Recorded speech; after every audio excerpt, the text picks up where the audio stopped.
What up? This is Ramashkrin covering movies, TV, and entertainment, and here's my review of Netflix series Invisible City Season 2. Hey, before you watch my review, please subscribe to my channel, press that like button, ring that bell, so you can get notified whenever I post new videos. Let's rock this! First up, I would like to say thank you to Netflix for granting me the screeners to the first 3 episodes of this new season. It goes without saying that even though I will not be spilling spoilers here, this review is mainly for those of you, my fellow Invisible City fans, who already know what's up.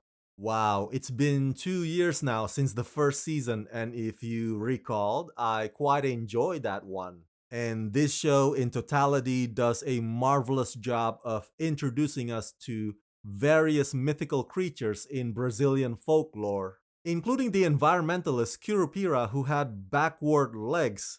Boy, that guy gave me the creeps. While it's often tough to judge an entire season based on just 3 episodes, I gotta say, I actually liked this new season 2 a hell of a lot better. You see, in the previous season, I had difficulties figuring out which one is who and how this character connects to that character. Plus, Eric was basically just this guy who happened to get caught in the middle of this supernatural conflict, and all he wanted was to save his daughter from the dry body. Whereas now, in season 2, Eric has become so deeply involved, deeply embroiled in the folklore itself. And these 3 new episodes are suspenseful and exciting, and they feel more like a superhero slash treasure hunting story as opposed to just a vengeful mythology. Season 2 of Invisible City is coming with new entities and a lot more mystery. After returning to life in sacred waters near Belém do Pará, Eric does everything to find his daughter, Luna, and in that quest, he might discover her true nature. Starring Marco Pigossi, Alessandra Negrini, Manu Dieguez, and Simone Spoladore.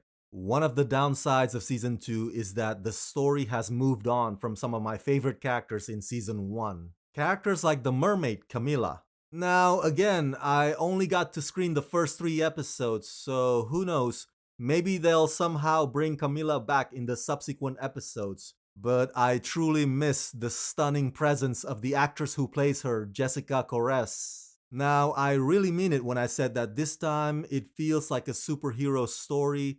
In fact, in many ways, Season 2 kind of adopted some of X-Men themes in that the entities are in fear of prejudice and possible persecution. One of the new characters is this kid named Bento, and without giving away too many details, basically his family disown him because he has these powers. Sounds familiar? X-Men, right? And a lot of these entities view their powers as a curse rather than a gift, and they're desperate to get rid of them. Again, a very familiar theme in the X-Men universe. So I'm not sure whether or not that's gonna land well with Brazilian audiences who might view this storytelling shift as the show turning into something generic. But my counter argument is, this is the simplest way to sell their folklore to the rest of the world. Season 1 had so many elements that might have seemed confusing to outside audiences, whereas this is something that they can easily and quickly latch onto. So, episode 1 explains the return of Eric, and episode 2 shows his encounter with Bento and the realization that Eric has now become more than what he used to be. And episode 3, there's a bit of a heist as part of their mission to rescue Luna, who has now grown a couple of years older. Ines is back. I'm a big fan of Ines and her butterfly tricks. And Ines plays a significant supporting role in terms of helping Luna to navigate this reality that she's now very much a part of.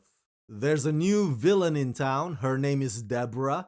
She's a Viper entity, and she is as ruthless as they come. And the actress who plays her has a very imposing, intimidating, stone-cold vibe to her performance. At the heart of the story is the Marangatu mythology, which kind of leads to their own version of El Dorado or the City of Gold. And so that allows for the show to now feature a ton of indigenous characters, which I think is absolutely great.